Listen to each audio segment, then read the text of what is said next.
کبھی کوئی مقدمہ، یہ سارے مقدمات چل رہے ہیں اور اسلام آباد کی حدود میں چل رہے ہیں، کیونکہ وفاقی حکومت کا جو دائرہ اختیار ہے وہ اسلام آباد تک محدود ہے۔ لہٰذا ایک تو میں نے آپ کو یہ خبر دینی تھی۔ دوسری جانب آگے بڑھتے ہیں۔ پچھلی ویڈیو میں نے آپ کو کچھ بتایا تھا جی کہ ایسا یہ جو چیزیں چل رہی ہیں، خبریں جو آپ کو میں نے ابھی بتائیں، یہ ذہن میں رکھیے کہ ایک طرف تو ٹینشن اور کشیدگی بڑھ رہی ہے، لیکن دوسری جانب کچھ بیچ بچاؤ کرانے کی بھی کوشش کی جا رہی ہے، اور پولیٹیکل پلیئرز پیپلز پارٹی میں بھی موجود ہیں، مسلم لیگ نواز میں بھی موجود ہیں، اور پاکستان تحریک انصاف میں بھی، تینوں سیاسی جماعتوں کے اندر لوگ موجود ہیں۔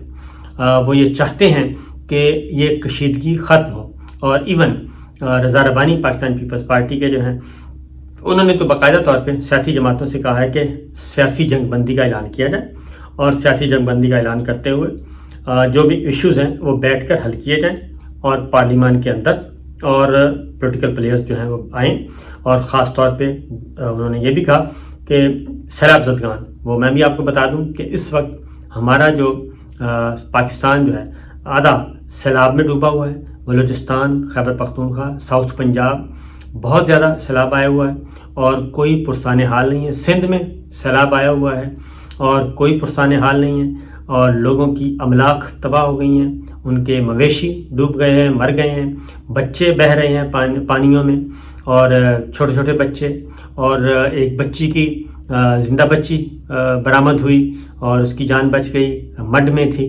تو یہ ساری چیزیں ہو رہی ہیں، ان کا کوئی پرسان حال نہیں ہے۔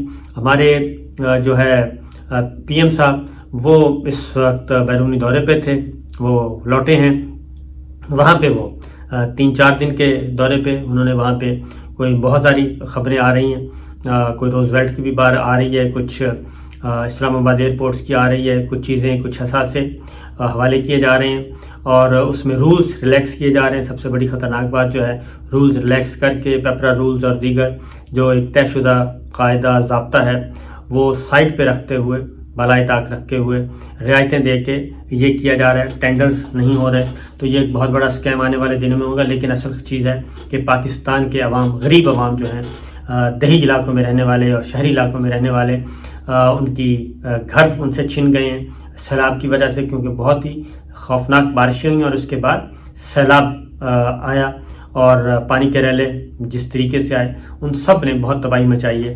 تو میں سمجھتا ہوں کہ اس پہ توجہ دینی چاہیے سب کو۔ تو عمران خان صاحب نے بھی اپنی سیاسی سرگرمیاں کم کر کے، اور انہوں نے بھی سیلاب زدہ علاقوں میں جانے کا فیصلہ کیا ہے، وزیر اعلیٰ پنجاب کے ساتھ اور وزیر اعلیٰ خیبر پختونخوا کے ساتھ۔ انہوں نے دونوں حکومتوں کو ہدایت بھی کی ہے، وزرائے اعلیٰ کو، کہ پہلی پریورٹی پہ آپ یہ کام کریں اور مدد کریں، لوگوں کی میکسیمم لوگوں کی مدد کریں۔ اور عمران خان صاحب خود بھی سیلاب سے متاثرہ علاقوں میں جائیں گے، اور صوبائی حکومتیں جو ہیں وہ پیکیجز کا اعلان کریں گی، کیونکہ وزیر اعلیٰ سندھ نے جو پریس کانفرنس کی، اس میں تو مجھے لگا کہ وہ عوام سے کہہ رہے ہیں کہ اپنی مدد آپ کے تحت کچھ کریں، اور مخیر حضرات سے انہوں نے اپیل کی۔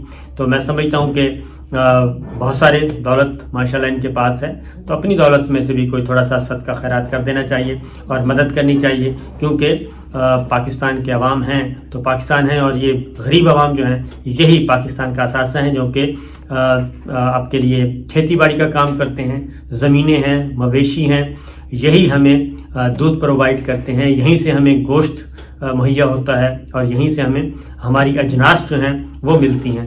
تو لہٰذا یہ بہت ہی ریڑھ کی ہڈی ہے پاکستان کی معیشت میں، اور پاکستان میں بیک بون ہے، اور 65% 70% آبادی جو ہے وہ دیہی علاقوں میں ہے، جو کہ اس وقت سیلاب سے متاثرہ ہیں۔ تو بہرحال ان کی مدد کرنی چاہیے، لڑائیاں ہوتی رہتی ہیں، کشیدگی بڑھتی رہتی ہے۔ تو بہرحال یہ اب مقدمے بازی کا سلسلہ جو ہے وہ شروع ہو چکا ہے، حساب اب برابر کرنے کی کوشش کی جائے گی، اسی طریقے سے خیبر پختونخوا میں بھی اور پنجاب میں بھی۔ تو یہ اس وقت ہم جا رہے ہیں، اسی طریقے سے اگر یہ ٹمپریچر بڑھتا گیا تو ہم یہ آئینی بحران کی طرف بڑھیں گے، یہ بالکل اسی طرح کا ماحول بن جائے گا۔ اور اس میں مسلم لیگ نواز جو ہے وہ مہارت رکھتی ہے، میں آپ کو یہ بتا دوں کہ شریف فیملی اس میں مہارت رکھتی ہے۔ محترمہ بے نظیر بھٹو 88 کی میں مثال دوں گا، 1988 پیپلز پارٹی جیت گئی مرکز میں، اور حکومت بنائی جانی تھی، IGI موجود تھی، لیکن پاکستان پیپلز پارٹی جیت گئی. محترمہ بے نظیر بھٹو کے پاس اتنی سیٹیں تھیں اور انہوں نے معاملات بھی طے کر لیے اور وہ وزیر اعظم بن گئی. اور پنجاب میں وزیر اعلیٰ تھے نواز شریف صاحب. تو اس وقت بھی کشیدگی اسی طرح ٹمپریچر کو بڑھایا گیا اور پنجاب کیونکہ سب سے بڑا صوبہ تھا اور ایون محترمہ بے نظیر بھٹو پنجاب میں جاتی تھیں تو ان کا استقبال نہیں کیا جاتا تھا. ایئرپورٹ پہ کوئی آفیشل ان کا استقبال نہیں کرتا تھا بلکہ پاکستان پیپلز پارٹی کی قیادت یا پھر پیپلز پارٹی کے جو گورنر ہوتے تھے وہ ان کو ریسیو کرتے تھے. تو یہ مسلسل جب تک 88 سے 97 تک 99 تک پاکستان پیپلز پارٹی اور مسلم لیگ نواز کے درمیان ٹینشن چلتی رہی اور یہ چلتے چلتے ایک دوسرے کے خلاف مقدمے بازی سب کچھ کیا گیا. جسٹس ملک قیوم صاحب کو، جسٹس راشد عزیز صاحب کو فون کر کے سزائیں دلوائی گئیں. سیف الرحمان جو احتساب الرحمان کہا جاتا تھا ان کو، وہ ان کے ذمہ یہ سارے کام لگائے گئے تھے اور کشیدگی بڑھتے بڑھتے پھر ایک دوسرے کا مقدمے بازی اور زرداری صاحب مسلسل جیل میں رہے طویل عرصے تک. تو یہ کشیدگی میں ہی اصل میں پتہ نہیں سمجھ نہیں آتی. ویسے نواز شریف صاحب کی جو پالیٹکس ہے وہ محاذرائی کی زیادہ ہے، یعنی کہ وہ چاہتے ہیں کہ ذرا سینگ پھنسا کے رکھیں اور سینگ پھنسا کے ہی آگے بڑھنا چاہیے. تو جب بھی ان کو موقع ملا وہ محاذرائی جو سموتھ ہے. ایون میثاق جمہوریت ہوا، میثاق جمہوریت میں بھی بہت پہلے مسلم لیگ نواز اور پیپلز پارٹی کولیشن گورنمنٹ بنی پرویز مشرف صاحب کے زمانے میں، لیکن پھر نواز شریف صاحب نکل گئے افتخار چوہدری صاحب کا بہانہ بنا کے پوری کی پوری کابینہ کو لیا. پھر انہیں مسلم لیگ کاف اور دیگر کے ساتھ گورنمنٹ لے کے آگے بڑھنا پڑی میثاق جمہوریت کے ہوتے ہوئے. اور اس میں جو کچھ طے ہوا تھا میثاق جمہوریت میں تو اس پہ بھی پھر عمل نہیں ہوا تھا. پھر میمو گیٹ جب آیا تو اس میں بھی نواز شریف صاحب خود سپریم کورٹ پہنچ گئے تھے زرداری صاحب کے خلاف، پاکستان پیپلز پارٹی کے خلاف. تو یہ پھر آخر میں آ کے 99 ہو گیا تھا اور مارشل لا لگ گیا تھا. تو اب بھی میں سمجھتا ہوں کہ اس کو اوائڈ کرنا چاہیے پاکستان تحریک انصاف کو، کیونکہ مسلم لیگ نواز کی یہی ہے کہ محاذرائی جوڈیشری کے ساتھ محاذرائی، اسٹیبلشمنٹ کے ساتھ محاذرائی اور سیاسی جماعتوں کے ساتھ، اپوزیشن کے ساتھ محاذرائی. اور اب بھی آپ دیکھ لیں کہ سزا بھی ہو گئی، ڈسکوالیفائی بھی ہو گئے، لیکن نواز شریف صاحب اور مریم صاحبہ نے کوئی رعایت نہیں کی. General army chief general Qamar Javed Bajwa صاحب سے، جنرل فیض حمید صاحب سے، جرنیلوں کے نام لے لے کے انہوں نے وہ کچھ کیا جو تصور بھی نہیں کیا جا سکتا تھا.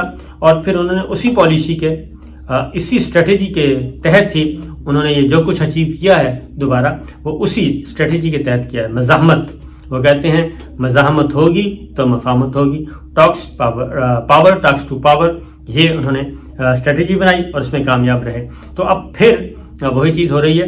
تو اب ذرا تھوڑی سی چودھری پرویز الہی صاحب بیٹھے ہیں پنجاب میں، وہ کافی سمجھدار آدمی ہیں اور یہ جو FIR درج ہوئی ہے رانا ثناء اللہ صاحب کے خلاف بڑی سوچ سمجھ کے اور بڑے دماغ استعمال کر کے انہوں نے کیا ہے. یہ چلتے چلتے FIR درج نہیں ہوئی. تو بہرحال دیکھتے ہیں کہ اب رانا ثناء اللہ صاحب ضمانت کروائیں گے، ضمانت کروا کے ہی وہ پنجاب میں داخل ہو سکیں گے.